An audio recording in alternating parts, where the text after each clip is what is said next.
Ayan guys, good morning po, tayo ay nasa kalsada muli.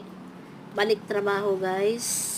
Pagkatapos ng karina, hindi tayo nakapasok. Ayan, balik trabaho na ulit. Limasdan po natin na ang aking mga kasamahan na nag-aabang ng mga sakayan guys. Ayan. Dami po kaming mga nasa kalsada nag-aabang ng masakyan. Bibihira lang po ang diretso kasi putol-putol ang biyahe. So, ayan, dami namin dito. Yung iba kasi, gusto sumakay, diretsuhan. Ayan, dami namin. Yung mga jeep na yan, hanggang monumento lang siya. Dahil pupunta kami ng Divisoria, at doon ang aming area. So, ayan, dami namin nag-aabang guys. Padami ng padami. Yung iba guys, napipilitan sumakay kahit paputol-putol na lang dahil makulit